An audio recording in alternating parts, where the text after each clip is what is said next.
एक पचरा गीत सुनाने जा रही हूँ। आप लोग को अच्छा लगे तो लाइक और शेयर जरूर से जरूर करिएगा। केथुआ कही केथुआ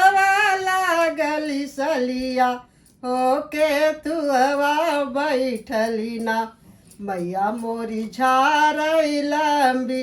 केसिया हो केथुआ बैठली ना मैया मोरी झारई लंबी केसिया हो केथुआ बैठली ना सोने कही रूपे कला गली सलिया हो रूपे कला गली सलिया हो मचियवा बैठली ना मैया मोरी झारई लंबी केसिया हो मचियवा बैठली ना मैया मोरी झारई लंबी केसिया हो मचियवा बैठली ना टूट गई कही छटकी गईली सलिया हो रूसली मैया ना गईली सोनरा के दुकनिया हो रूसली मैया गईली सोनरा के दुकनिया हो रूसली मैया ना भीतर बाट की बाहरे सोनरवा हो कि बाहरे सोनरवा हो कि जोड़ी न देतना हमरे कही सलिया हो कि जोड़ी न देतना हमरे कही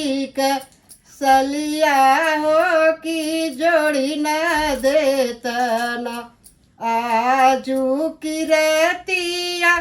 बकासो हमारी मैया हो बकासो हमारी मैया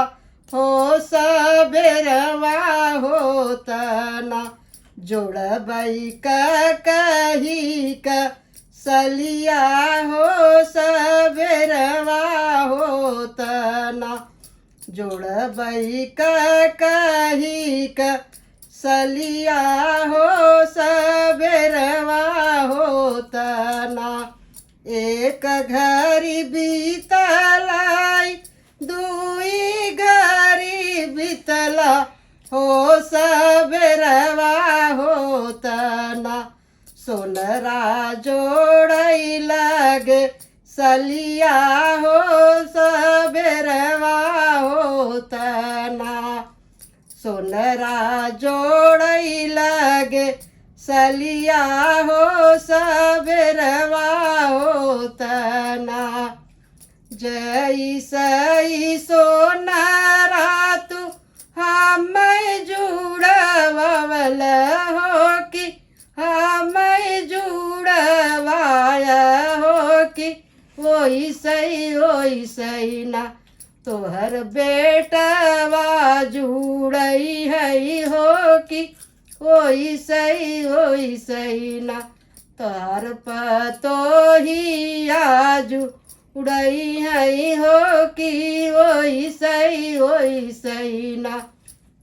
तोहार बीटी आवाज उड़ई है सोनारा वही सही ना।